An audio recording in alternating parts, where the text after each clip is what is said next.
UPI ద్వారా money transaction చేయడం చాలా సులభతరం కావడంతో చాలా మంది దీనికి అలవాటు పడిపోయారు. అయితే వీటికి రద్దీ ఎక్కువగా ఉండడంతో పాటు ఓవర్లోడ్ కారణంగా తాజాగా కొన్ని కొత్త రూల్స్ ను అందుబాటులోకి తీసుకొచ్చారు. ఇక ఇప్పటి వరకు అయితే ఈ రెండు యాప్స్ నుంచి డబ్బులు పంపించుకోవడం మాత్రమే కాకుండా బ్యాలెన్స్ చెకింగ్ కూడా అవకాశం ఉండేది. ఎప్పుడంటే అప్పుడు ఎన్నిసార్లు అంటే అన్నిసార్లు బ్యాలెన్స్ చెక్ చేసుకున్నా ఎలాంటి అదనపు ఛార్జెస్ పడేవి కాదు. కానీ ఇక నుంచి ఒక యూజర్ రోజుకు 50 సార్లు మాత్రమే బ్యాలెన్స్ చెక్ చేసుకోవడానికి అవకాశం ఉంది.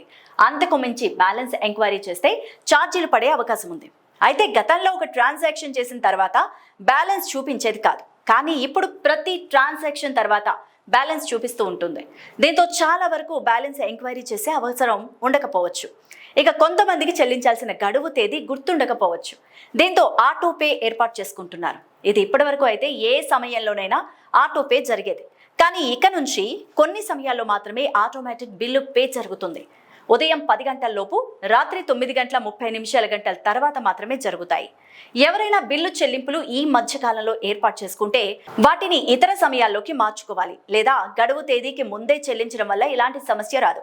ఇక కొన్ని చెల్లింపులు సాంకేతిక కారణాల వల్ల మధ్యలోనే ఆగిపోతూ ఉంటాయి. అయితే ఈ డబ్బులు ఎక్కడ ఆగిపోయాయో తెలుసుకునే అవకాశం కూడా ఫోన్ పేలో ఉంటుంది.